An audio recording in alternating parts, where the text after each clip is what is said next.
At the birthday party, my son showed up with a bruise under his eye. My sister's son smirked and said, "I just taught him a lesson. My parents say I'm never wrong anyway." Everyone laughed it off, but then my son quietly said something, and the whole table fell silent when my sister dropped the glass in her hand. Drop a comment and let me know where you're listening from and what time it is for you right now. I'd love to know who's part of our community. I didn't scream. I didn't cry. The rage that filled my chest wasn't hot. It was ice cold, the kind that freezes everything in its path. I looked at Caleb, his small hand covering the purple welt already blooming on his cheek. I looked at Trevor, smirking like he'd just won a prize. Then I looked at my sister, Stephanie. She wasn't horrified. She was smiling. A small, tight, victorious smile that didn't reach her eyes. In that split-second, clarity hit me like a physical blow. This wasn't just cruelty. This was calculated. Stephanie had always been the golden child, the one who left for the city to chase corporate dreams while I stayed behind, knees deep in mud and mulch, keeping Heritage Valley orchards alive. But she'd failed in the city, hadn't she? And my success, this thriving business, this legacy I was building for Caleb, it didn't make her proud. It made her feel small. And to feel big again, she had to break what mattered most to me. My son.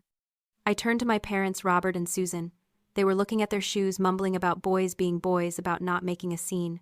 Their silence was deafening. It was the sound of permission. "Party's over," I said. My voice was quiet, terrifyingly even. "Oh, lighten up, Melissa," Stephanie scoffed, reaching for another glass of wine. "Don't be such a martyr." "Get out," I said. I didn't shout. I didn't need to. The air in the barn shifted heavy with the scent of fermenting apples and sudden sharp danger. "All of you. Now." I herded them out like cattle.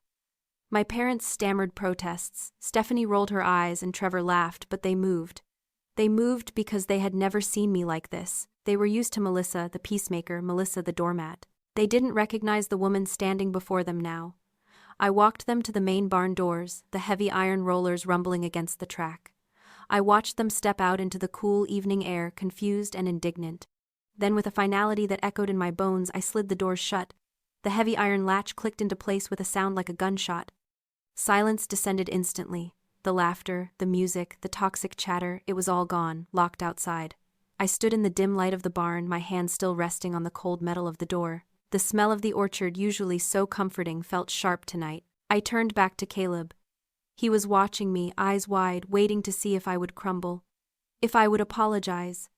If I would open the doors and let them back in to hurt him again. I walked over to him, knelt down, and gently pulled his hand away from his face. The bruise was dark and angry against his pale skin. "You didn't do anything wrong," I whispered, brushing the hair from his forehead. "And they are never going to hurt you again." For the first time in my life, I meant it. The fear of losing my family, the desperate need to keep the peace, the decades of conditioning that told me my feelings didn't matter, it all shattered. Stephanie thought she had won. She thought she had put me in my place. But all she had done was show me exactly where she stood. And now she was on the outside looking in. Forever. I walked Caleb into the farmhouse kitchen, the screen door slapping shut behind us.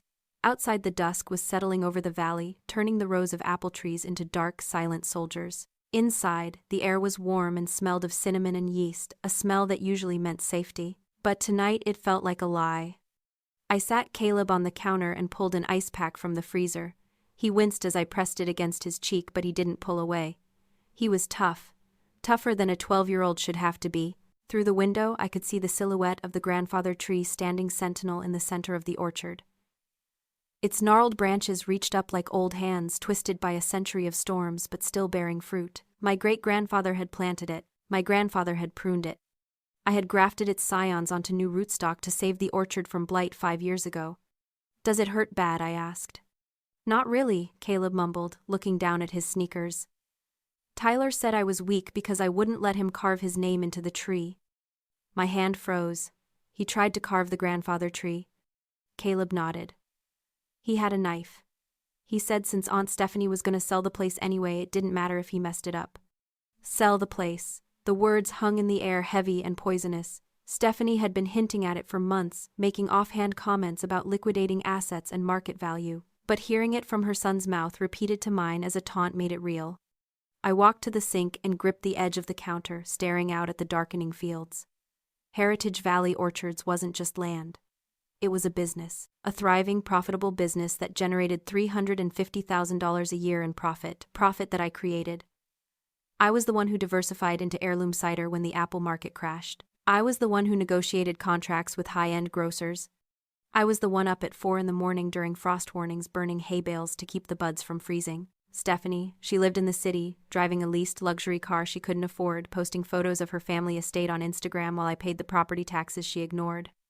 My parents, Robert and Susan, liked to play the role of the benevolent patriarch and matriarch, but they hadn't touched a ledger in a decade. They didn't know the truth. They didn't know that 3 years ago the farm was on the brink of foreclosure. They didn't know I had drained my entire savings, every cent I had set aside for Caleb's college fund, to pay off $60,000 in back taxes and penalties to save their home. I had done it quietly. I hadn't asked for recognition. I hadn't even told them because I wanted to preserve their dignity. I wanted them to feel secure in their retirement.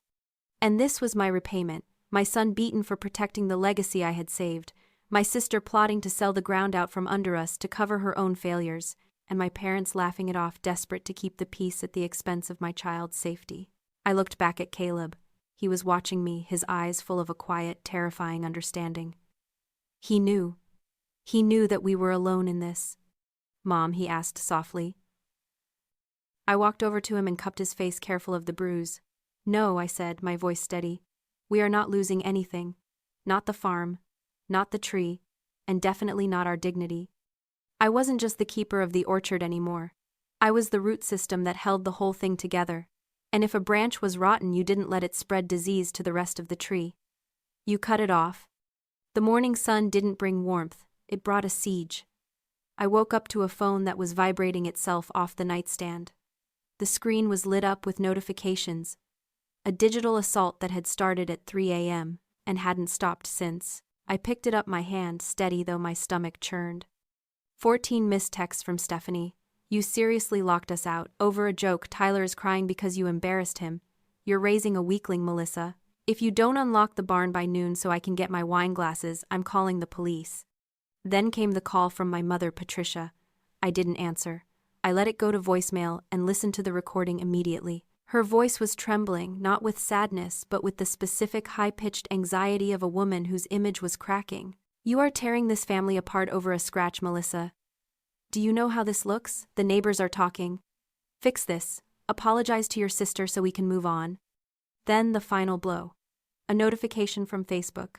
Stephanie had posted a status update vague enough to be deniable, specific enough to rally the troops. It's heartbreaking when you realize the people you trusted with your inheritance are actually stealing it out from under you. Sad day for the family farm. Beneath it, a dozen comments from cousins and aunts I hadn't seen in years, telling her to stay strong and that karma comes for everyone. I sat at the kitchen table, the phone burning in my hand, and then it happened. The invisible chain yanked tight around my throat. My thumbs hovered over the keypad. I felt a physical, nauseating urge to type, "I'm sorry. I overreacted. Let's talk." It wasn't because I was wrong. It was because I was conditioned. For 40 years, my silence was the rent I paid to occupy space in this family. Submission was the currency I used to buy their affection. The thought of stopping payments, of breaking that lease, made me physically shake. It felt like I was dying. It felt like I was jumping off a cliff without a parachute. I looked at the empty chair across from me where Caleb usually sat. I thought about the bruise on his face. The shaking stopped. That rent was too high. And I wasn't the tenant anymore. I was the landlord. I didn't reply to Stephanie. I didn't call my mother back. I didn't comment on the post to defend myself. I opened the contact for Stephanie. Block. I opened the contact for my parents. Block. I opened the contact for Tyler. Block. The silence that followed was heavy, but it wasn't empty. It was the sound of the invisible chain snapping. I stood up and poured my coffee down the sink. I didn't need caffeine. I needed a lawyer. I drove into town with the windows down, the cold air biting at my face. I needed to feel it. I needed to remember that the world outside Heritage Valley Orchards was real, solid, and governed by laws, not by my sister's tantrums. I pulled up to a brick building on Main Street, David Miller, Forensic Accounting and Law. David was a man of few words and many spreadsheets. I sat across from him and placed a heavy banker's box on his desk. "This is everything," I said. "The deed, the operating logs for the last 10 years, the tax returns." The deed is in your name, David asked, opening a file. Co-signed by my parents originally, I said. But I refinanced 3 years ago when I paid off the back taxes. It's solely in my name now. They just choose to forget that part. And the dispute? Trespassing, harassment, and I suspect fraud.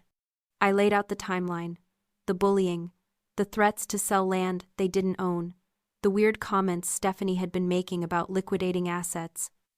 David nodded, his face impassive. I'll start a forensic audit of the farm's accounts to make sure she hasn't touched the business lines.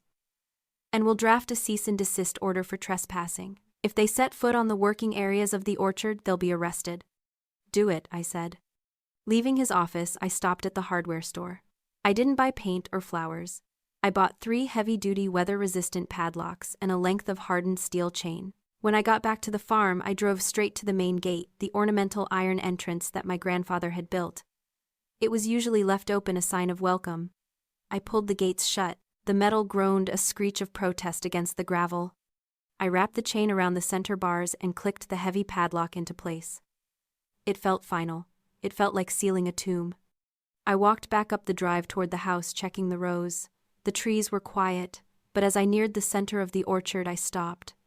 The grandfather tree, several lower branches thick as my arm and covered in rough ancient bark, were hanging by threads of white wood. They hadn't been pruned. They had been snapped. Broken. I walked closer. On the trunk, gouged deep into the wood with a pocket knife, were jagged, violent scratches. Not a name, just chaos. Just marks made by someone who wanted to hurt something beautiful because they couldn't own it. Tyler. He hadn't just hit my son. He had tried to kill the heart of this farm. I ran my hand over the wounded bark. Sap was already weeping from the cuts, amber and sticky. The tree would survive. It had survived droughts, blights, and ice storms. It would scar over. It would grow around the damage. And so would we. I took a picture of the damage for David. Then I went to the barn to get the grafting wax. There was work to do. And this time I wasn't just pruning. I was severing the rot at the root. I sat in the farm office, the glow of the monitor, the only light in the room. Outside, the wind was picking up, rattling the old sash windows, but inside it was dead silent. I wasn't looking at spreadsheets anymore. I was looking at the security feed from the barn. I had installed the high-definition cameras 2 months ago, mostly to watch for coyotes or poachers. I never thought I'd use them to hunt my own sister. I rewound the footage to the moment of the assault. 7:14 p.m. On the screen in crisp 4K resolution, I watched Trevor corner Caleb. I watched the shove. I watched the punch. It made my bile rise, but I forced myself to watch. I needed to see everything. But then I noticed something else. In the background of the frame near the cider press, Stephanie wasn't watching the boys. She was pacing. Her phone was pressed to her ear, her hand chopping the air in frantic, angry gestures. I isolated the audio track. The new cameras had noise-canceling microphones designed to pick up distant sounds. I turned the volume up until the static hummed in my speakers. Then Stephanie's voice cut through, clear as a bell. I don't care that he's a kid, Mike. He's weak. We just have to prove he can't handle the farm work, and Mom and Dad will sign off on the power of attorney. They think it's for his own safety. I froze. She wasn't just letting Trevor bully him. She was orchestrating it. She was building a case to declare Caleb unfit so she could force a sale. But why? Why the rush? I kept listening. The voice on the other end was muffled, but Stephanie's reply was desperate. I can't return the deposit, okay? It's gone. I put it into the crypto scheme to try and double it before the closing, and it tanked. I spent the $50,000, Mike. If this sale doesn't go through by the end of the month, I'm looking at jail time. I leaned back in my chair, the air leaving my lungs in a rush. It wasn't about legacy. It wasn't about me being selfish. It wasn't even about the orchard. It was fraud. Stephanie had taken a $50,000 non-refundable deposit from a developer for land she didn't own, and she had already gambled it away. She was drowning, and she was willing to use my son as a stepping stone to keep her head above water. The intervention she was planning, the pressure from my parents, it was all a smokescreen to cover a crime. I looked at the screen one last time. Stephanie's face was twisted in panic, even as she turned to smirk at my son's pain a moment later. She wasn't a sister anymore. She was a liability. A parasite. I saved the clip. I backed it up to the cloud. Then I emailed a copy to David. The subject line was simple. Evidence. I turned off the monitor. The room went black. I wasn't shaking anymore. I felt a strange cold calm settling over me like the first frost of winter. I knew exactly what I had to do. They arrived the next afternoon in a convoy. My parents' sedan, Stephanie's leased luxury SUV, and a black town car I didn't recognize. I stood on the porch, a mug of tea in my hand, watching them struggle with the new padlock on the gate. I let them rattle it for a full 5 minutes before I walked down the driveway to unlock it. "About time," Stephanie snapped, brushing past me. She looked manic, her eyes darting around the property like she was already calculating the demolition costs. Behind her, a man in a sharp suit stepped out of the black car. He held a leather portfolio and looked at the mud on his shoes with disdain. "This is Mr. Henderson, my father," Robert said, his voice grave. "He represents the development group. We're having a family meeting, Melissa." "An intervention." "Inside," I said. We gathered in the farmhouse kitchen, the same kitchen where I had iced my son's face. My mother, Patricia, sat at the table wringing her hands. "Melissa," she began, tears already welling up. "We can't go on like this. You're overwhelmed. Caleb is. He's too fragile for this life. Mr. Henderson has made a very generous offer. $2.5 million. We can all retire. We can be a family again." Stephanie stood by the window tapping her foot. "It's the only option, Melissa.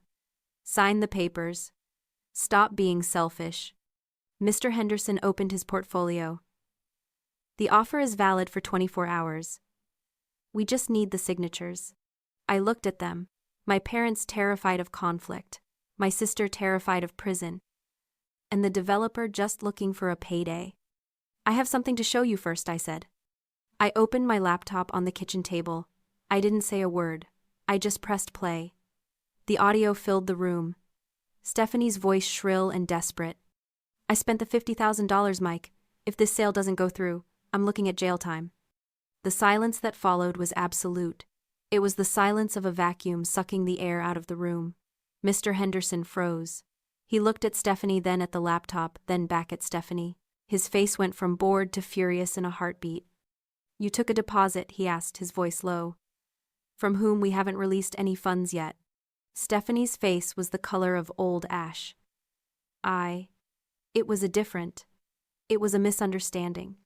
"She took it from a rival firm," I said calmly, "and she spent it. She's selling the same land to 2 different people and she owns none of it." Mr. Henderson slammed his portfolio shut. "I am not getting involved in a RICO case. We're done." He walked out. The screen door slammed. I turned to my parents.